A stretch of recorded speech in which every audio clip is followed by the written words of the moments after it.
WM statement in the office. Oh, okay. No problem. Yeah. That's good. I don't know why, but I seem to have a little thing that kind of shuts my throat off for some reason or another.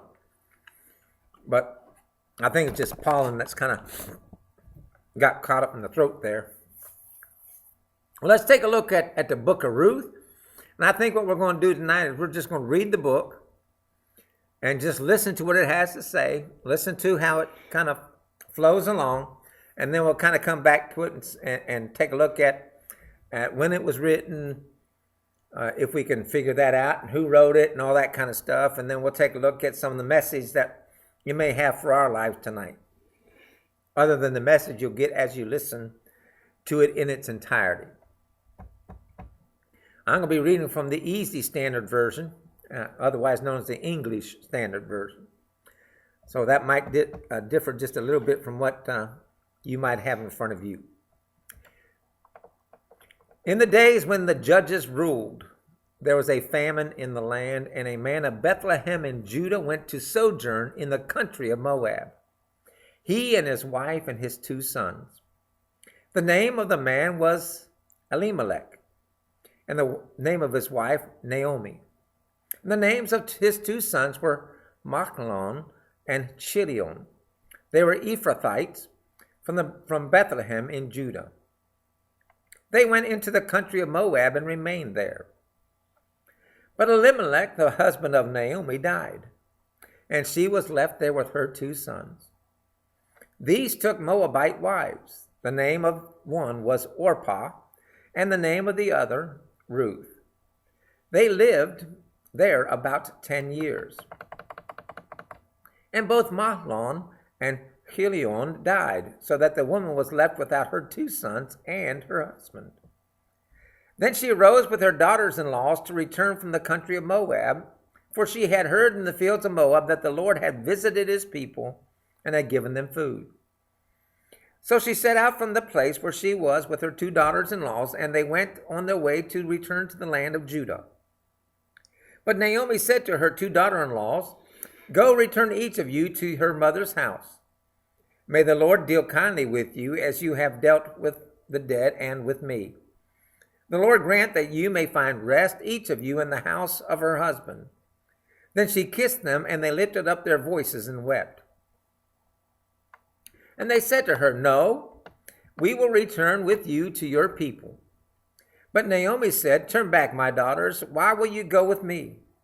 Have I yet sons in my womb that they may become your husbands? Turn back, my daughters, and go your way, for I am too old to have a husband. If I should say I have hope, even if I should have a husband this night and should bear sons, would you therefore wait until they were grown? Would you therefore refrain from marrying? No, my daughters, for it is exceedingly bitter to me for your sake that the hand of the Lord has gone out against me." Then they lifted up their voices and wept again, and Orpah kissed her mother-in-law, but Ruth clung to her. And she said, "See, your sister-in-law has gone back to her people and to her gods. Return after your sister-in-law." But Ruth said, "Do not urge me to leave you or to return from following you. For where you go, I will go. Where you lodge, I will lodge. Your people shall be my people, and your God, my God. Where you die, I will die, and there I will be buried. May the Lord do so to me more and more, also if anything but death parts me from you." And when Naomi saw that she was determined to go with her, she said no more. So the 2 of them went on until they came to Bethlehem. And when they came to Bethlehem, the whole town was stirred because of them. And the women said, "Is this Naomi?"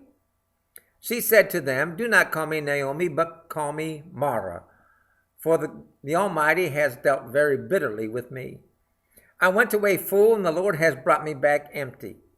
Why call me Naomi, when the Lord has testified against me, and the Almighty has brought calamity upon me?" So Naomi returned, and Ruth the Moabite, her daughter-in-law, with her, who returned from the country of Moab. And they came to Bethlehem at the beginning of barley harvest. Now Naomi had a relative of her husband's, a worthy man of the clan of Elimelech, whose name was Boaz. And Ruth the Moabite said to Naomi, let me go to the field and glean among the ears of grain after him in whose sight I shall find favor. And she said to her, go, my daughter. So she set out and went and gleaned in the field after the reapers, and she happened to come to the part of the field belonging to Boaz, who was of the clan of Elimelech. And behold, Boaz came from Bethlehem. And he said to the reapers, the Lord be with you. And they answered, the Lord bless you. Then Boaz said to this young man who was in charge of the reapers, whose young woman is this? And the servant who was in charge of the reapers answered, she is the young Moabite woman who came back with Naomi from the hill country of Moab. She said, please let me glean and gather among the sheaves after the reapers. So she came, and she has continued from early morning until now, except for a short rest. Then Boaz said to Ruth, now listen, my daughter, do not go to glean in another field or leave this one, but keep close to my young women. Let your eyes be on the field that they are reaping, and go after them. Have I not charged the young man not to touch you? And when you are thirsty, go to the vessels and drink what the young men have drawn. Then she fell on her face, bowing to the ground, and said to him, why have I found favor in your eyes, that you should take notice of me, since I am a foreigner? But Boaz answered her, all that you have done for your mother-in-law since the death of your husband has been fully told to me, and how you left your father and mother and your native land and came to a people that you did not know before. The Lord repay you for what you have done, and a full reward be given you by the Lord, the God of Israel, under whose wings you have come to take refuge. Then she said, I have found favor in your eyes, my Lord, for you have comforted me and spoken kindly to your servant, though I am not one of your servants. And at mealtime Boaz said to her, come here and eat some bread and dip your morsels in the wine. So she sat beside the reapers, and he passed to her roasted grain. And she ate until she was satisfied, and she had some left over. When she rose to glean, Boaz instructed his young men, saying, let her glean even among the sheaves, and do not reproach her. And also pull out some from the bundles for her, and leave it for her to glean, and do not rebuke her. So she gleaned in the field until evening. Then she beat out what she had gleaned, and it was about an ephah of barley. And she took it up and went into the city. Her mother-in-law saw what she had gleaned. She also brought out and gave her what food she had left over after being satisfied. And her mother-in-law said to her, where did you glean today? Where have you worked? Blessed be the man who took notice of you. So she told her mother-in-law with whom she had worked, and said, the man's name with whom I work today is Boaz. And Naomi said to her daughter-in-law, may he be blessed by the Lord, whose kindness has not forsaken the living or the dead.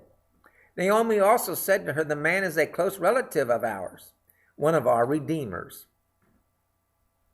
And the Ruth the Moabite said, besides, he said to me, you shall keep close by my young men until they have finished all my harvest.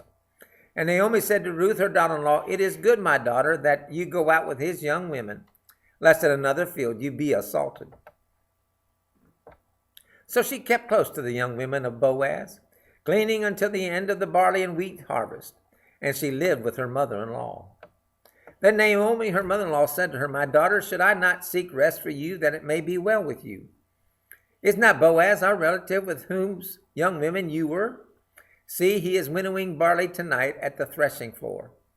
Wash therefore and anoint yourself, and put on your cloak, and go down to the threshing floor. But do not make yourself known to the man until he has finished eating and drinking. But when he lies down, observe the place where he lies, and then go and uncover his feet and lie down, and he will tell you what to do. And she replied, all that you say, I will do. And she went down to the threshing floor and did just as her mother-in-law had commanded her. And when Boaz had eaten and drunk, and his heart was merry, he went to lie down at the end of the heap of grain. Then she came softly and uncovered his feet and lay down. At midnight, the man was startled and turned over, and behold, a woman lay at his feet. He said, who are you? And she answered, I am Ruth, your servant. Spread your wings over your servant, for you are a redeemer. And he said, May you be blessed by the Lord, my daughter. You have made this last kindness greater than the first, in that you have not gone after young men, whether poor or rich. And now, my daughter, do not fear. I will do for you all that you ask. For all my fellow townsmen know that you are a worthy woman. And now it is true that I am a redeemer. Yet there is a redeemer nearer than I. Remain tonight, and in the morning, if he will redeem you, good, let him do it. But if he is not willing to redeem you, then as the Lord lives, I will redeem you. Lie down until the morning. So she lay at his feet until the morning, but arose before one could recognize another. And he said, Let it not be known that a woman came to the threshing floor. And he said, Bring the garment you are wearing and hold it out. So she held it out, and he measured 6 measures of barley and put it on her. Then she went into the city. And when she came to her mother-in-law, she said, How did you fare, my daughter? Then she told her all that the man had done for her, saying, These 6 measures of barley he gave to me, for he said to me, You must not go back empty-handed to your mother-in-law. She replied, Wait, my daughter, until you learn how the matter turns out. For the man will not rest, but will settle the matter today. Now Boaz had gone up to the gate and sat down. And behold, the Redeemer of whom Boaz had spoken came by. So Boaz said, Turn aside, friend, sit down here. And he turned aside, and he sat down. And he took 10 men of the elders of the city and said, Sit down here. So they all sat down. Then he said to the Redeemer, Naomi, who has come back from the country of Moab, is selling the parcel of land that belonged to our relative Elimelech. So I thought I would tell you of it, and say, Buy it in the presence of those sitting here and in the presence of the elders of my people. If you will redeem it, redeem it. But if you will not, tell me that I may know, for there is no one besides you to redeem it, and I come after you. And he said, I will redeem it. Then Boaz said, The day you buy the field from the hand of Naomi, you also acquire Ruth the Moabite, the widow of the dead, in order to perpetuate the name of the dead in his inheritance. Then the Redeemer said, I cannot redeem it for myself, lest I impair my own inheritance. Take my right of redemption yourself, for I cannot redeem it. Now this was the custom in former times in Israel concerning redeeming and exchanging. To confirm a transaction, the one drew off his sandal and gave it to the other. And this was the matter of attesting in Israel. So when the Redeemer said to Boaz, Buy it for yourself, he drew off his sandal. Then Boaz said to the others and all the people, You are witnesses this day that I have bought the land from the hand of Naomi, all that belonged to Elimelech, and all that belonged to Chilion and Mahlon. And also Ruth the Moabite, the widow of Mahlon, I have brought to be my wife, to perpetuate the name of the dead in his inheritance, that the name of the dead may not be cut off from among his brothers, and from the gate of his native place. You are witnesses this day. Then all the people who were at the gate and the elders said, We are witnesses. May the Lord make the woman who is coming into your house like Rachel and Leah, who together built up the house of Israel. May you act worthily in Ephrathah, and be renowned in Bethlehem. And may your house be like the house of Perez, whom Tamar bore to Judah, because the offspring of the Lord will give you by this young woman. So Boaz took Ruth, and she became his wife. And he went in to her, and the Lord gave her conception, and she bore a son. Then the woman said to Naomi, Blessed be the Lord, who has not left you this day without a redeemer, and may his name be renowned in Israel. He shall be to you a restorer of life and a nourisher of your old age. For your daughter-in-law who loves you, who is more to you than 7 sons, has given birth to him. Then Naomi took the child and laid him on her lap and became his nurse. And the women of the neighborhood gave him a name, saying, A son has been born to Naomi. They named him Obed. He was the father of Jesse, the father of David. Now these are the generations of Perez. Perez fathered Hezron. Hezron fathered Ram. Ram fathered Abinadab. Abinadab fathered Nahshon. Nahshon fathered Salmon. Salmon fathered Boaz. Boaz fathered Obed. Obed fathered Jesse. And Jesse fathered David. All right, so a wonderful story that we have have just kind of read through. But we begin in this thing where it begins in verse 1. It says, this thing took place in the days of the judges. Now, it's not necessarily referring to the fact that it took place during one of the judges' life that was in Israel that you read through the Bibles, like Samson or Deborah or Gideon or one of those judges. It's just during that time frame, sometime before Israel became a monarchy, before they elected the king, and before the king began to rule the lands. During some time in that whole time frame period is when this account takes place. And of course, before the monarchy, the rules were kind of different. The elders of the land kind of made the decisions as to what was going on legally, as they would sit around the city's gates and kind of discuss things and kind of govern those little towns and places throughout the land of Israel. So there was some time during this time, whenever the judges were ruling, that there was a famine in the land. Now, it is true that this may not have been a famine throughout the entire land of Israel, but certainly a famine in the place in which Elimelech and Naomi were living, to the extent that they felt like they had to leave and go and travel to find a place where they could thrive and where they could live. Much like, the people of Israel went to Egypt to buy grain and stuff, and eventually Joseph said, well, just come on in here and live here, and I'll provide for you, and because of the famine that was going on. But they had, what's one of those, tents? Yeah, well, they were, they were kind of sojourners. They kind of lived in tents as they kind of traveled along there, and so they would be able to pick up and move and kind of move around throughout the land. Yeah. They went and sojourn in the country of Moab. To sojourn means that you kind of are a resident alien, kind of like how would we put that in our day and time? Somebody who has a green card. They come here. They've gotten their card so they can work here and live here and stay here for a certain period of time, and then they're treated kind of like everybody else, but they're not like everybody else. And that's kind of how they were in this country of Moab. Now we need to understand where Moab is. It's hard to live like that. Hard to live like that, you think? Yeah, it is. It's a tent. Well, maybe when they got to Moab, they took the tent and they were able to make that into a more permanent structure. That is a good thing to eat. Anything you can get up on, I guess. Well, people in that day and time were known for hospitality. And they would help provide for people that were struggling and having difficulties. And then again, Elimelech, with his name being what it is, and him being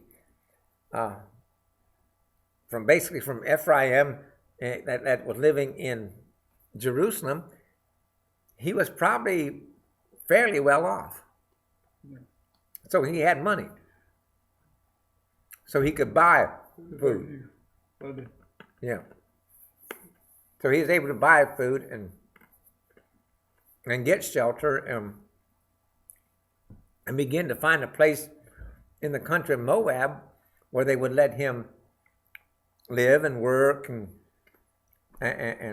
kind of just stay there and be part of that community.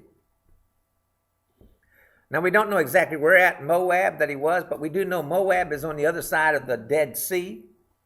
If you will remember, Israel's kind of, Bethlehem's on one side of the Dead Sea, and Moab is on the other side of the Dead Sea. we need to also remember that Moab did not necessarily get along well with Israel. You got to survive. So, but people are different. Countries may not get along with each other, but people still get along. Even whether they're from different countries or not, the people can still get along. You got to survive. You got to survive. Yeah. Yeah. One of them. Well, they had money, so they also had some means in which they were going, and so they had the opportunity to go in there and perhaps buy land in Moab, work the land, and kind of settle down there in a place that was suitable to be able to make a profit and make a living for themselves. So that's basically what it is. But Moab is kind of on the other side of the Dead Sea. It sometimes got better rainfall than they did over in Jerusalem, even during the same year. It's kind of like where we live in Gooseland. Sometimes it'll rain in Gooseland, sometimes it'll rain in Louisa, sometimes it'll rain in Gooseland but not Louisa, sometimes it'll rain in Louisa and not in Gooseland, those kind of things.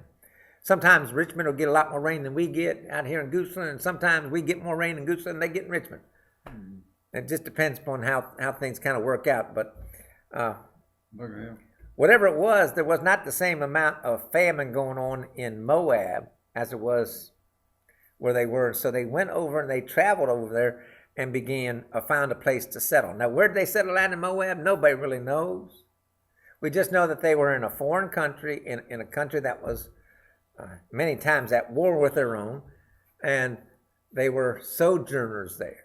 They were resident aliens. They had began to make a life for themselves and gotten along with the people there and were working the land and making a living. Now it says here that he went there with he and his wife Naomi and his 2 sons.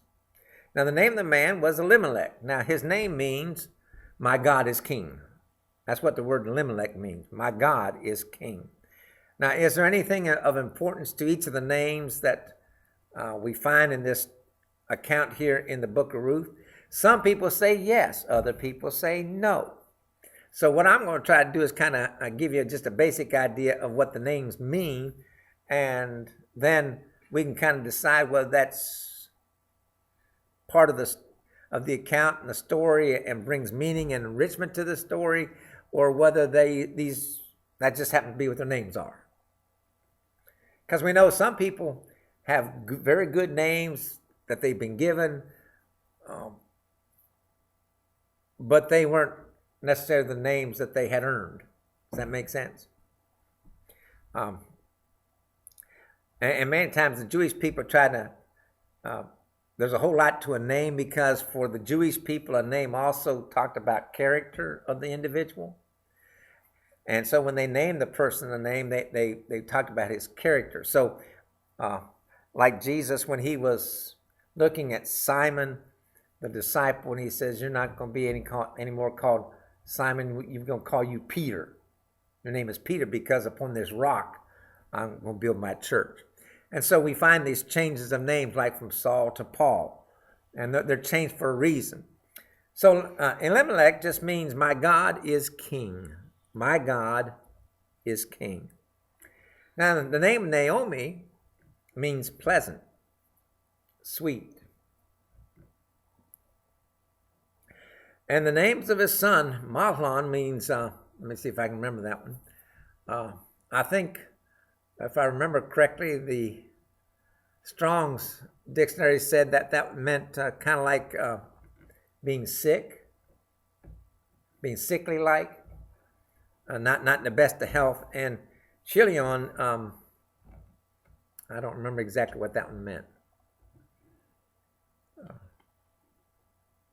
Let me think if I can think of it. It meant something that something kind of on the negative side, where not thriving or not thriving, I think is what that one means. Some people would sit back to say, well, that's part of the account in the story, because Mahlon and Chilion died without leaving any children, without being able to make a go of things so that Ruth would be taken care of. Notice it also gives us a description that they were Ephrathites from Bethlehem in Judah.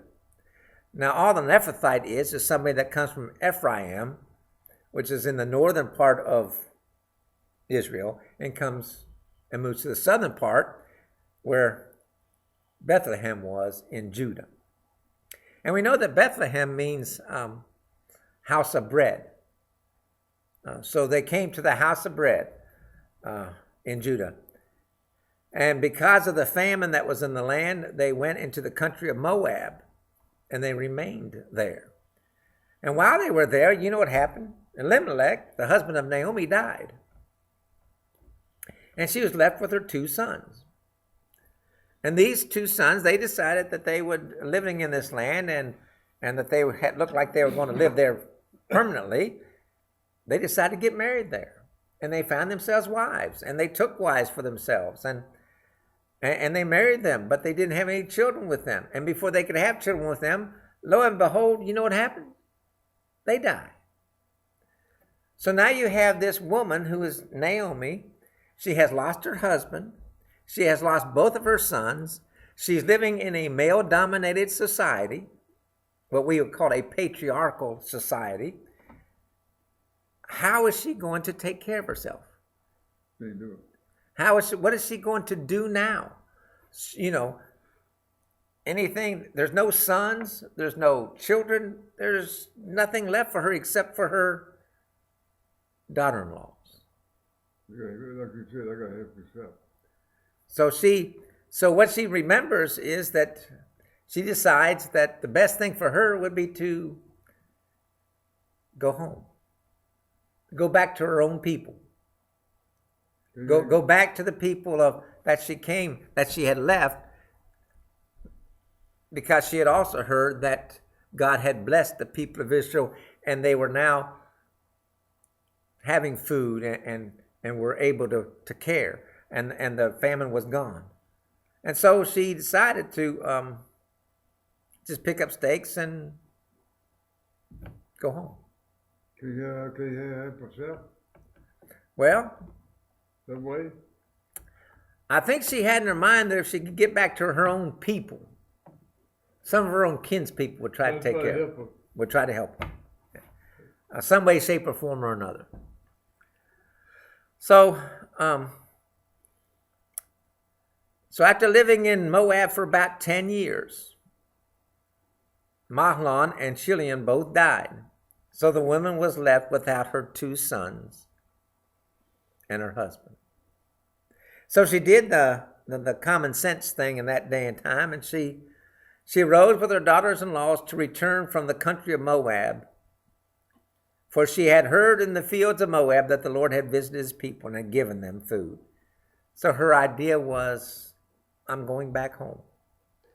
I'm going back to Israel. I'm going back to Jerusalem. I'm going to go back there where my kin folks are and where my kin people are.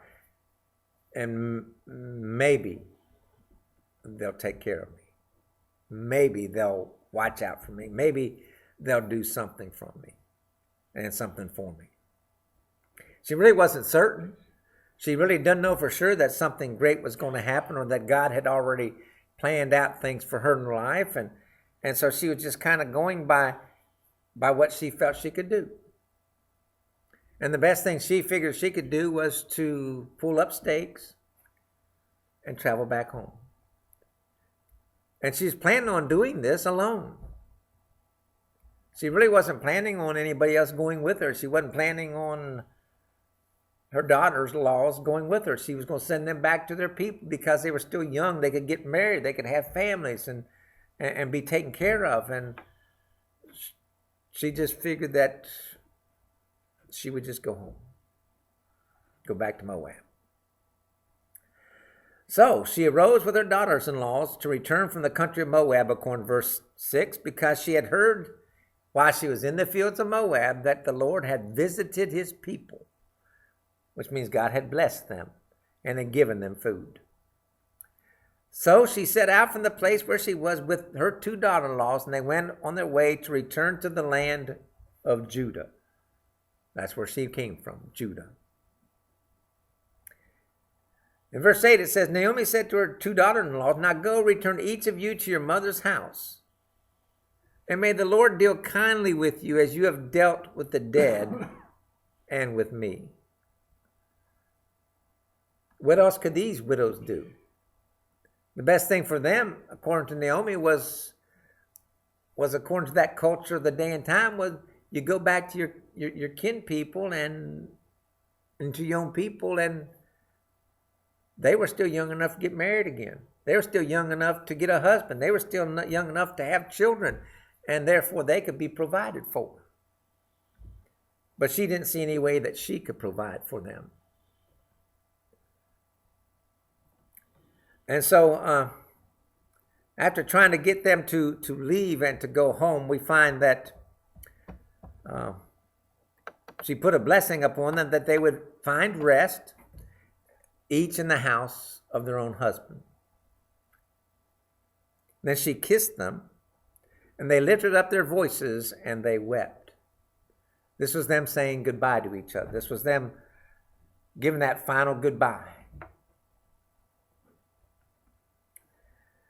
And Naomi's told them, now you go back, my daughters. Why will you go with me? I don't have any more sons in my womb. I have, and even if I did, would you be willing to wait that long for them to grow up in order to be men so they could be your husbands? By the time that happened, you'd be old like me and it'd be too late for you. And so she would sit back there and she says, go back. I'm too old to have a husband. And even if, should I say I have hope, even if I should have a husband this night and bear sons, would you wait? Could you wait that long until they were grown? Would you therefore refrain from marrying? She said, no, you wouldn't do that. That's just too long. That's just too hard. So you go away, for it is exceedingly bitter to me for your sake that the hand of the Lord has gone out against me.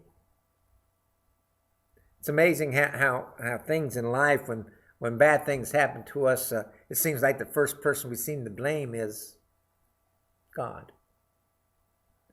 You know, God is doing this to me. God has done this to me. When reality is, if we look at most things that go on in our lives, especially the bad things that happen to us, most of that we have brought on ourselves.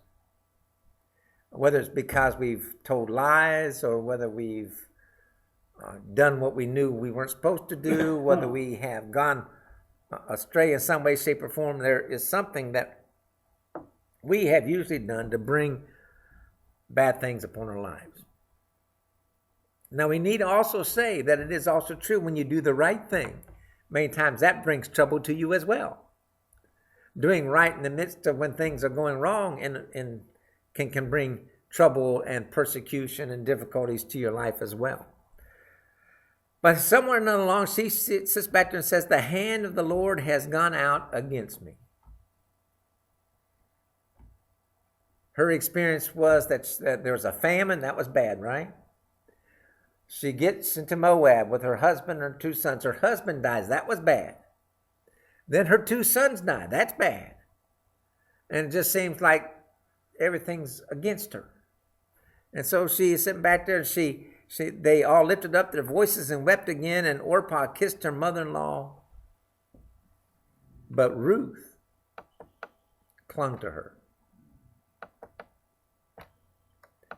Ruth clung to her. By the way, the word for Orpah means, I think, as I was reading through there, to turn back. Somebody once said that was part of what her name means. And so Orpah kissed her mother-in-law, but Ruth clung to her. And Naomi tried to get Ruth to leave and to go and to go back to her people and find a husband and be able to be taken care of that way. She says, see, your sister-in-law has gone back to her people and to her gods. Return after your sister-in-law. You need to do what she's doing. She's doing the right thing. But Ruth said, do not urge me to leave you or to return from following you. Where you go, I will go. Where you lodge, I will lodge. Your people shall be my people, and your God, my God. Where you die, I will die, and there I will be buried. May the Lord do so to me, and more also, if anything but death parts me from you. It is apparent in these words of the great amount of love that Ruth had for Naomi. And through the experiences that they had in life, that there grew this bond between the two of them. And Ruth simply was not going to let it go. Ruth was not going to let Naomi go out on her own and to travel that distance by herself and to be alone. Ruth was going to go with her no matter what happened. She is willing to give up her own people to follow Naomi to her people. And so Naomi saw that she was determined to go with her, and so she said no more. I think Ruth had made the impact upon her that she was going, and that was going to be the end of it. She was going to be with Naomi come what may, good or bad. Whether they died along traveling down the road or whether they made it and survived and God blessed them, whatever it was, she was going to be with Naomi. So the two of them went on until they came to Bethlehem. I find it kind of an amazing part of the strength and the determination and just the sheer will of these two women. Think about it. They're traveling basically without the protection of men. So they're kind of putting themselves at risk to be harmed. And yet with determination, they have determined that they are going to go and they are going to make it into Judah and go on to Bethlehem and find out what God has in store for them when they get there. And we need to understand, too, they didn't get in a car and drive and take a 2-hour drive to get where they were going. You know, this was walking. This was carrying what you had and taking whatever you could take with you. And so they carried that. And so they went on until they came to Bethlehem. Once again, there might be a meaning in the word Bethlehem, the house of bread. This might be the thing where they were able to find a source of food and rest. And it says, when they came to Bethlehem, the whole town was stirred because of them. Why? Why would the whole town be stirred up because of? Because here these two women are traveling alone by themselves. And some of the older women must have remembered Naomi from 10 years or 12 years ago or however long it's been. And the women said, is this Naomi? Is this the one that's the pleasant one? Is this the one that's the sweetness? Is this the one that God has been so kind to? And she said to them, do not call me Naomi. Call me Mara, which means bitter. Don't call me sweet. Don't call me pleasant. Don't call me blessed. Call me bitter. For the Almighty has dealt very bitterly with me. She says, because I went away full, and the Lord has brought me back empty. Why call me Naomi? Why call me sweet? Why call me these things when the Lord has testified against me and the Almighty has brought calamity upon me? So Naomi returned, and Ruth the Moabite, her daughter-in-law, with her, who returned from the country of Moab.